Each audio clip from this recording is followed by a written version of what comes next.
اور لوگوں سے بے نیاز ہو جانا کہ یہ سمجھنا کہ یار فلاں میرا دوست ہے تو مجھے آفر بھی کرتا رہتا ہے کہ یار آپ کو جب ضرورت ہو تو آپ جب بولنا میں آپ کو دے دوں گا، یا میں جناب بولوں گا میرے تو شاگرد اتنے، میں ان کو بولوں گا جناب مجھے تو فلاں چیز خریدنی ہے تو میں نے سب کو پڑھایا، یار آپ لوگ کچھ تو احسانات کا بدلہ دو، تو جتنے جتنے جس سے بنتے ہیں وہ فنڈنگ جمع کرو۔ تو پتہ چلا وہ کسی نے ایک نے بھی نہیں ڈالا، انہوں نے سمجھا سارے ڈال دیں گے، میں نہیں ڈالوں گا تو کیا ہو جائے گا۔ تو یہ لوگوں کا محتاج ہو کے رہ جانا ہے۔ تو غنا لوگوں سے محتاج نہ رہنا لوگوں کا تو استغنا ہے، اور استغنا کی دولت ملے گی کب؟ جب قناعت اختیار کریں گے۔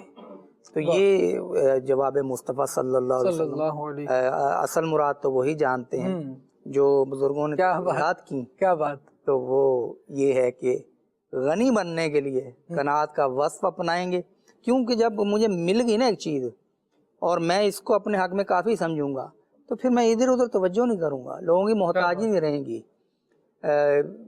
جس طرح وہ ہوتا ہے نا کہ ایک بزرگ تھے، وہ قصاب سے بلی کے لیے چیچڑے لیا کرتے تھے، وہ دے دیتا تھا۔ وہ ایک دفعہ آپ نے کوئی خلاف شرع بات دیکھی اور آپ نے اصلاح کرنی چاہیے، تو جب آپ اصلاح کرنے گئے تو وہ کہا کہ آپ یہ ہے تو غلطی تھی، اس کو درست کیجئے۔ اس نے سن تو لیا اور بعد میں کہنے لگا کہ مولانا صاحب آئندہ نا بلی کے چچڑے کسی اور سے لے جانا، مجھ سے نہیں لینے آنا۔ انہوں نے کہا بلی گھر سے نکال کے آیا ہوں، میں بلی گھر سے نکال کر آیا ہوں تاکہ تمہارا محتاج نہ رہنا پڑے۔ تو مقصد یہ ہے کہ غنا کی دولت یہ دولت ہے، واہ، غنا بھی ایک دولت ہے کہ میں اگر ہر چوتھے بندے کو، چوتھا تو چھوڑے آپ ہر دوسرے بندے کو دیکھوں کہ یار اس کی جیب میں تھوڑا سا مال نظر آ رہا ہے، تھوڑا سا سرکا دے نا ادھر، وہ دیکھو سامنے والے جیب میں جناب 5-5 ہزار کے نوٹ نظر آ رہے ہیں تو ایک مجھے دے دینا یار، اور نہیں دے گا تو میں خود ہی اشارہ کر دوں گا یار مجھے 5 ہزار چاہیے تھا، ہوگا تمہارے پاس، اور پھر جیب کی طرف بھی دیکھوں تو وہ تو کہے گا آپ تو دیکھ لیا، یہ لیں حضرت یہ لیں۔ تو غنا ایک دولت ہے، یہ دولت حاصل کرنے کا راستہ کیا ہے؟ قناعت، کہ جو مجھے مل گیا جب میں اس کو کافی سمجھوں گا تو میں مزید کسی کی طرف نگاہ نہیں کروں گا۔ استاد صاحب بہت پیاری بات ارشاد فرمائی، اور صوفیہ کے اقوال میں سے ایک بات یہ بھی ملتی ہے کہ وہ کہتے ہیں کہ جو دوسرے کی، جو غیر کی جیب پر نظر رکھے گا، فرماتے وہ محتاج ہو کر مرے گا۔ یہ بات جو ہے یہ قناعت کے بالکل غیر منافی ہے۔ دوسرے کی جیب پر نظر رکھنا یہ قناعت نہیں ہے۔ اگر ایسی زندگی گزارے گا، دل یہ ہے کہ ہر کوئی میری ہی مدد کرتا رہے، دوسروں کے مال پر میں پلتا رہوں، تو یہ بندہ خود اپنے پیر پر کھڑا نہیں ہو پاتا، پھر یہ محتاجی کی زندگی گزارتا ہے کہ جب تک دوسرا نہیں لا کر دے گا تب تک میں کھا نہیں سکتا، جب تک کوئی پہنائے گا نہیں تب تک میں پہن نہیں سکتا، اور یوں دوسروں پر بوجھ بن کے بھی زندگی گزارتا ہے، اور ان دی اینڈ فقیر ہی مرتا ہے، اس کے ہاتھ میں کچھ ہوتا نہیں ہے۔ اللہ کریم ہمیں توفیق خیر عطا فرمائے، لوگوں پر بوجھ نہ بنے اور لوگوں کے مددگار بنے۔ اس میں سودا بڑا خطرناک ہوتا ہے، عزت نفس کا سودا، عزت کا سودا، عزت نفس کا سودا ایک، اور دوسری بات حرکتیں ایسی ہو جاتی ہیں کہ یار وہ یار یہ صحیح کام کر نہیں رہا یار، وہ چلاتا ہوں تو پتہ نہیں ہینگ ہو جاتا ہے یا کیا ہو جاتا ہے، اور یہ کہیں گے اس کے سامنے کہ جس سے امید ہو کہ وہ کہے گا کہ یہ آپ مجھے دے دیں، آپ کو میں نیا لے دیتا ہوں۔ واہ، تو یہ بھی ایک انداز ہوتے ہیں۔ یار بائک پرانی ہوگی یار، اب وہ رکتی ہے، وہ سٹارٹ ہوتی ہی نہیں ہے، کہ مار مار تھک جاتا ہوں۔ گاڑی میں سہولت ہوتی ہے، گاڑی میں سہولت ہوتی ہے تو لے لو نا مارکیٹ سے جا کے، اس کے سامنے کہیں گے کہ جس سے امید ہوگی کہ یہ کہے گا یار موٹر سائیکل چھوڑیں آپ گاڑی لے لیں۔ تو ایسا شخص بھی پھر سمجھ جاتا ہے کہ جو ہی یہ کوئی بولنا شروع ہوا تو وہ سمجھ جاتا ہے کہ یہ ہمیں سنائی جا رہی ہے۔ ابھی تو حال یہ بھی بنا ہوا ہے کہ اندلی مل کے کریں آہوزاریاں، اللہ ہائے گل پکار میں پکاروں ہائے دل۔ ایک بندہ اپنا رونا روتا ہے تو دوسرا جو اس کے ساتھ بیٹھا ہوتا ہے نا، لوگ بڑے چلاک ہو گئے، الامان بلا، اللہ خیر فرمائے۔ اندازہ ہو جاتا ہے، کسی نے رونا شروع کیا نا، کسی نے کہا کہ یار بہت پریشانی ہو رہی ہے، اندازہ ہو جاتا ہے کہ اب جہاں بات آ کے ختم ہوگی نا، وہ ہوگا کہ کچھ یار مدد کر دو یار، بڑی مشکل، کہیں ادھاری نہ مانگ لے، تو وہ آگے سے اپنا نیا ترانہ شروع کر دیتا ہے جو اسی کی دھن پر ہوتا ہے بالکل۔ تو یہ بھی معاملات ہیں جو دیکھے جا رہے ہیں جو ٹٹ فار ٹیٹ والا معاملہ ہو گیا نا. بالکل ایسا ہے، بالکل ایسا ہے. اپنی یہ پہچان نہ بنائیں کہ آپ اگر کسی سے ملنے جا رہے ہیں تو جس کے پاس آپ پہنچے ہیں وہ ہمیشہ آپ کو دیکھ کر یہی سمجھے کہ یار کوئی ضرورت ہوگی اسی لیے آیا ہے، کوئی وجہ ہوتا ہے کہ ابھی کچھ مانگے گا. ہاں 4 دفعہ مل لیا تو اب وہ جب دیکھے گا نا تو وہ کہے گا یار یہ ابھی کوئی تقاضا کرے گا، ابھی کوئی بہانہ کرے گا کہ اور مجھے طریقے سے سنائے گا. تو ایسا نہ ہو، بلکہ وہ آپ کا کریکٹر اور آپ کی جو شہرت ہے، یعنی جو آپ کا جو امپریشن ہے وہ ایسا ہو کہ یار اس بندے پہ جو بھی گزر جائے یہ سوال نہیں کرتا، اس کی عزت بڑی ہوتی ہے. سبحان اللہ. اور جو وہ بہانے کرتے ہیں نا جو آپ بتا رہے ہیں، وہ جواب والا تو کیا آپ نے شاندار اس کا نقشہ کھینچا ہے. وہ تو یہی بتا رہے ہیں بڑی پریشانی ہے، بل اتنا آ گیا، یہ ہو گیا، راشن یہ وہ کہتا ہے کہ یار میرے حق میں بھی دعا کرو، ساری پریشانی. اب یہ کیا کہے گا اس کو کہ آپ بھی پریشان ہو، میں بھی پریشان ہوں، پریشان حال کی دعا دل مضطر کی دعا جو ہے وہ قبول ہوتی ہے. تو آؤ پھر دعا کریں. نبی پاک صلی اللہ علیہ وسلم کی ایک بہت پیاری حدیث پاک یاد آ رہی ہے، یعنی اسی موضوع کے حوالے سے. بالکل بالکل کہیے. فرمایا کہ اوپر والا ہاتھ نیچے والے ہاتھ سے بہتر ہے. سبحان. یعنی علماء فرماتے ہیں یعنی دینے والا ہاتھ لینے والے ہاتھ سے بہتر ہے. تو اللہ ہمیشہ دینے والا بنا کے رکھے.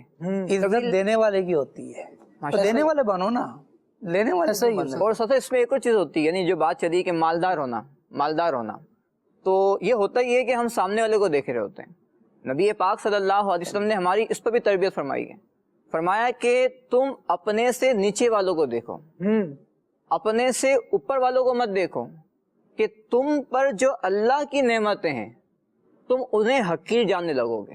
اللہ ہوتا یہی ہے کہ سیلری اچھی ہے، 50,000 روپے گزارا ہو رہا ہے، لیکن دیکھ 1.5 لاکھ والے کو رہے.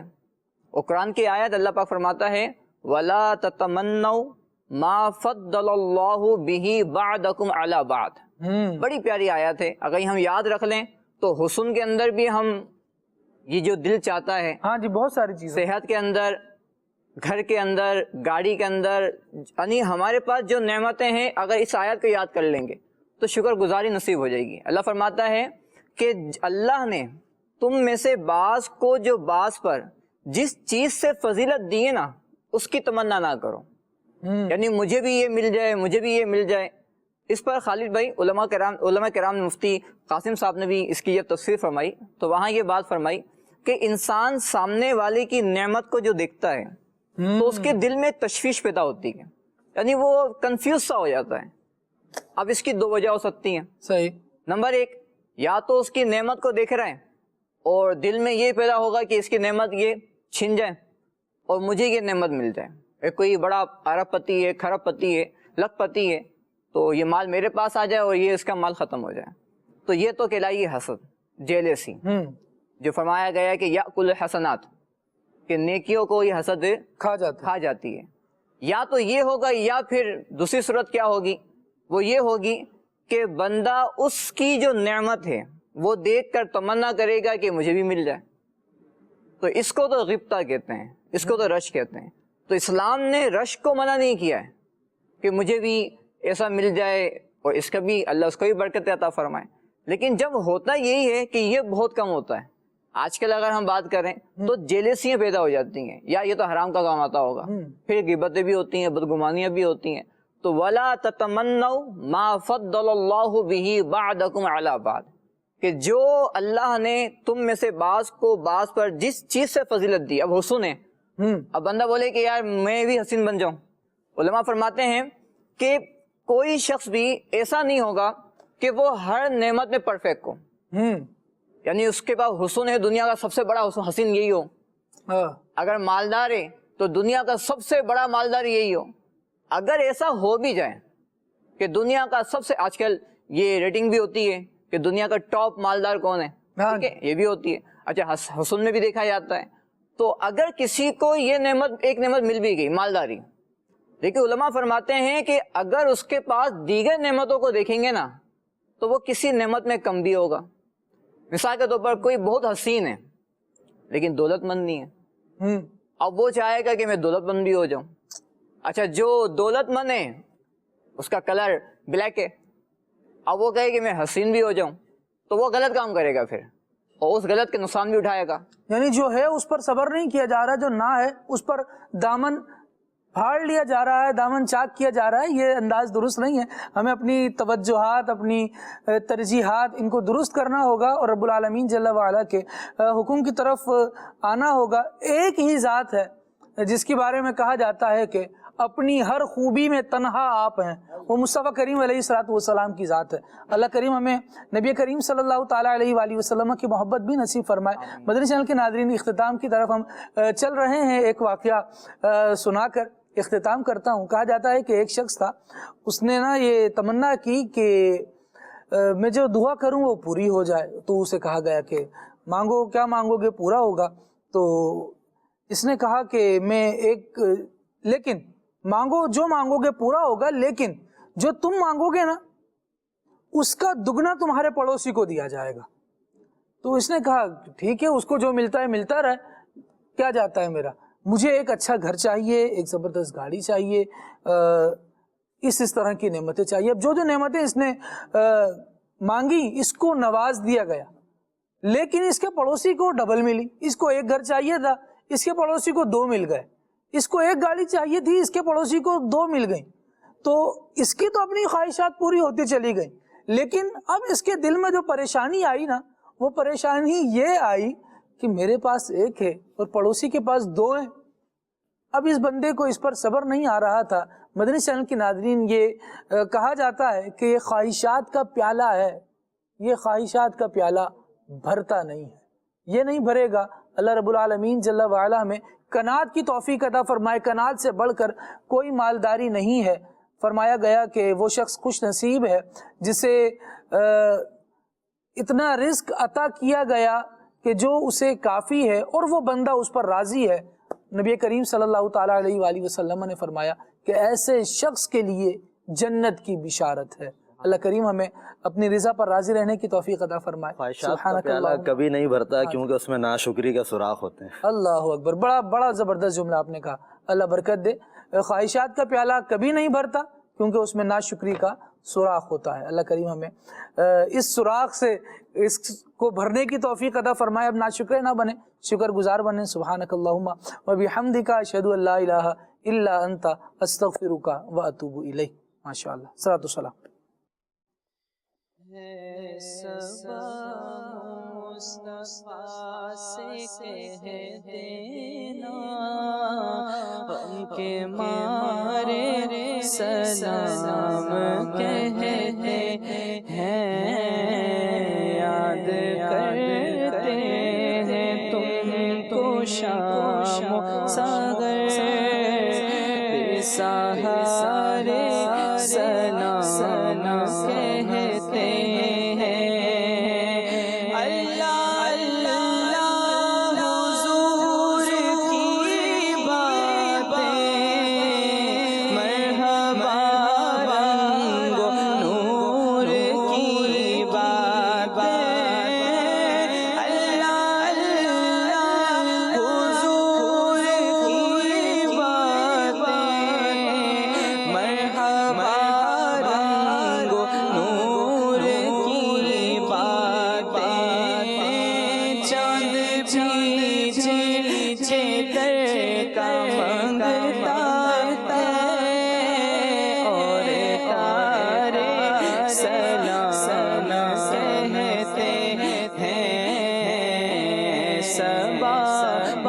مصطفیٰ سے کہہ دینا غم کے مارے سلام کہتے ہیں. زائر طیبہ تو مدینے میں پیارے آقا سے اتنا کہہ دینا.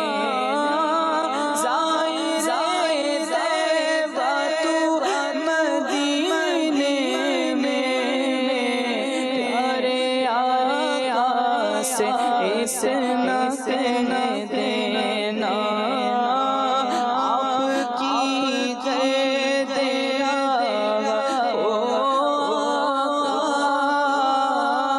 آپ کی قید